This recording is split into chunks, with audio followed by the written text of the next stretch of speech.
وہ تمام ہم یہاں لسٹ کرتے چلے جاتے ہیں. اور میں نے آپ کو جیسے کہ پہلے بتایا ہوا ہے کہ ہم لوگ جو بھی بڑی کمپنیاں ہوتی ہیں جہاں بہت زیادہ ایسٹ استعمال ہوتا ہے وہ ایک نمبرنگ اسکیم بھی اس کے ساتھ اسائن کر دیتے ہیں. کیونکہ یہ ہماری ایک چھوٹی کمپنی ہے تو ہم یہاں نمبرنگ اسکیم اسائن نہیں کر رہے اور ہم اس ایسٹ کا نام سے اس کو ٹریک کر رہے ہیں.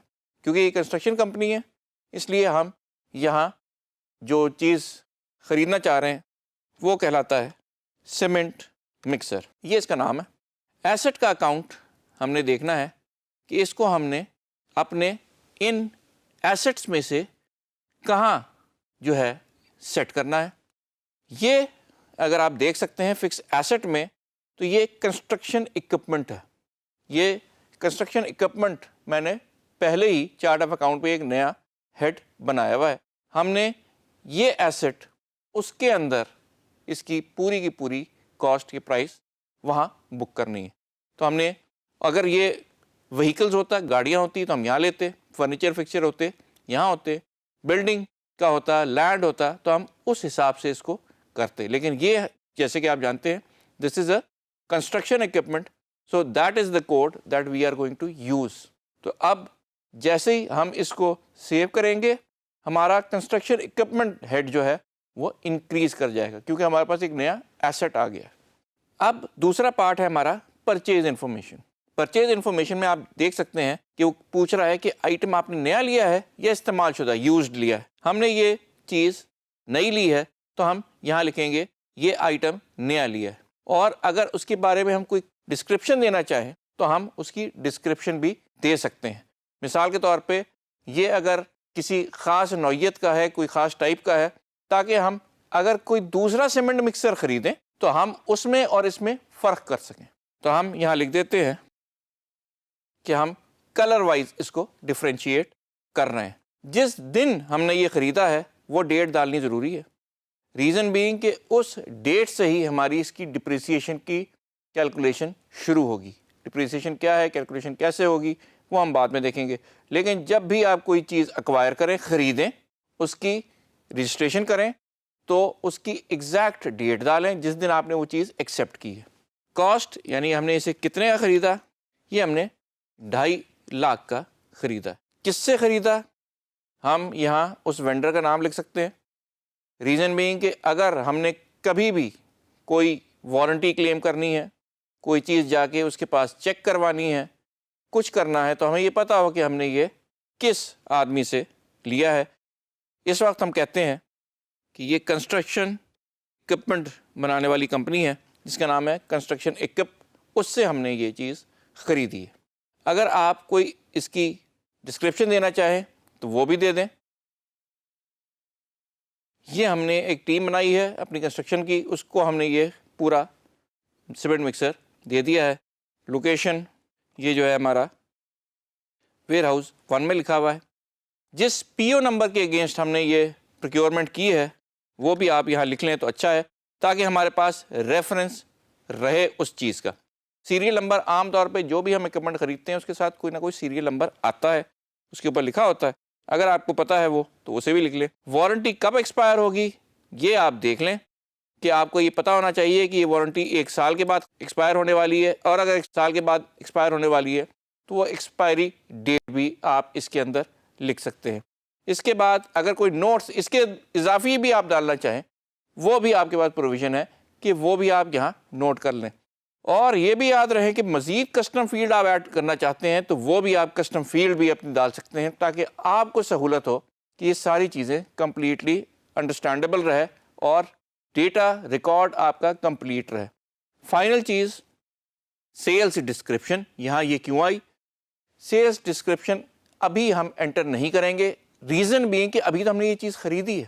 سیلز ڈسکرپشن صرف اور صرف اس وقت آتی ہے جب آپ اپنا کوئی ایسٹ اس کی معین مدت ختم ہونے کے بعد بیچ دیتے ہیں, یا خراب ہونے کے بعد, یا کسی بھی ریزن سے یوزڈ اکوپمنٹ جو آپ نے استعمال کر چکے ہیں اب آپ کو اس کی ضرورت نہیں ہے تو آپ اسے جب بیچتے ہیں تو اس وقت یہ انفارمیشن ڈالی جاتی ہے.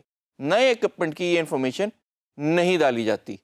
اور جب ہم اسے بیچنے لگیں گے, جب ہمارا استعمال اس کا ختم ہو جائے گا اور یہ اپنی افادیت یا اکنامک پیریڈ پوری کر لے گا تو ہم اسے سیل کریں گے، اس وقت ہم یہ انفارمیشن ڈالیں گے۔ اس وقت کے لیے یہ انفارمیشن کافی ہے۔ جیسے ہی ہم نے کیا تو آپ یہ دیکھ سکتے ہیں کہ ہماری لسٹ میں سیمنٹ مکسر آ گیا ہے، اس کی پرچیز کی تاریخ، اکاؤنٹ جہاں یہ اس کو ہم سیو کریں گے، اس کی اماؤنٹ اور دیگر تمام چیزیں آٹومیٹکلی آ گئی ہیں۔ باقی چیزیں کیوں نہیں آ رہی؟ اس لیے نہیں آ رہی کہ ابھی ہم نے یہ اکوپمنٹ نیا لیا ہے، اور جیسے جیسے یہ پرانا ہوگا، ڈپریسیشن لگے گی تو باقی کاسٹیں بھی آنا شروع ہو جائیں گی۔ آپ نے دیکھا کہ کس طریقے سے ہم اپنے فکسڈ ایسٹ کو اپنے پاس اکاؤنٹس میں اکاؤنٹ فار کرتے ہیں within QuickBooks. Fix asset ایک بہت ضروری جز ہے پوری اکاؤنٹنگ سائیکل کا، کیونکہ ہمارا بزنس کا دار و مدار بھی اس پہ ہوتا ہے۔ بھلے آپ کوئی مٹیریل نہ بیچ رہے ہوں، بھلے آپ کنسٹرکشن بھی نہ کر رہے ہوں، بھلے آپ صرف بیٹھ کے کنسلٹنسی دے رہے ہوں، تب بھی جس کمرے میں آپ بیٹھے ہیں اس میں جتنے بھی ڈیسک، صوفہ، کبرڈز، اے سی اور اس طرح کی جتنی چیزیں لگی ہوئی ہیں، کمپیوٹر وغیرہ، وہ تمام آپ کے فکسڈ ایسٹ ہیں اور آپ نے اس بزنس کو چلانے کے لیے خریدے ہیں۔ اس لیے آپ کو ان کو ریکارڈ کرنا ضروری ہے، کیونکہ یہ کسی باہر کے پیسے سے نہیں، آپ نے اپنی انویسٹمنٹ سے چیزیں لی ہیں تاکہ آپ کا بزنس چل سکے۔ اور یہ ہماری جتنی بھی بیلنس شیٹ وغیرہ کی رپورٹس وغیرہ بنیں گی، اس کا ایک ضروری جز ہوتا ہے، اور ہمیں پتہ ہونا چاہیے کہ ہم نے اپنے بزنس میں کتنا پیسہ لگایا اور اس سے ہم کتنا پیسہ حاصل کر رہے ہیں۔ تو فکسڈ ایسٹ کو ریکارڈ کرنا، ان کو ڈپریسیٹ کرنا اور ان کی مسلسل ریکارڈنگ اور اسسمنٹ بہت ضروری ہے۔ تو اب آپ کو سمجھ میں آ گیا کہ فکسڈ ایسٹ کو ہم کس طریقے سے اپنے پاس رجسٹر آپ کر سکتے۔ Thank you so much.